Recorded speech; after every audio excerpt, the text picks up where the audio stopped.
Alors, je vais vous partager le diaporama, un court diaporama portant sur les ratios financiers. Je vais pouvoir le démarrer.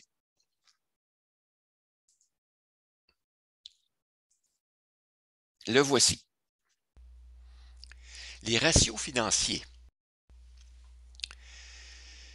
On se rappelle que l'ensemble des outils qui sont présentés à l'intérieur de la formation sont regroupés en 4 grandes catégories.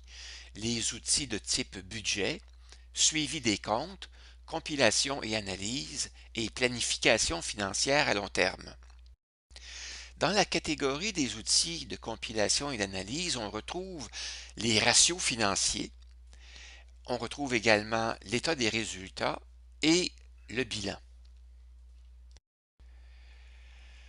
On se rappelle que l'état des résultats, c'est un outil qui présente le sommaire des revenus et des dépenses réelles, ainsi que l'écart entre les revenus et les dépenses. La formule qu'on utilise à l'intérieur d'un état des résultats, c'est la suivante, c'est-à-dire la somme des revenus moins la somme des dépenses. Et le résultat, c'est un écart qui peut être soit un équilibre, un surplus ou un déficit. On se rappelle aussi que le bilan, c'est un outil qui présente la somme des avoirs et des dettes à la fin de la période étudiée.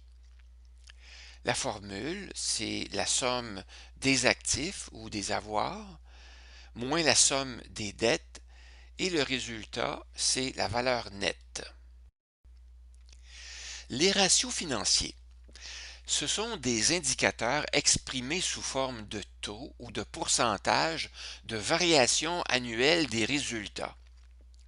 Par exemple, le taux d'augmentation des revenus, des dépenses, le pourcentage de rendement des placements, le pourcentage d'augmentation de la valeur des biens immobiliers ou encore le pourcentage de variation des avoirs et des dettes.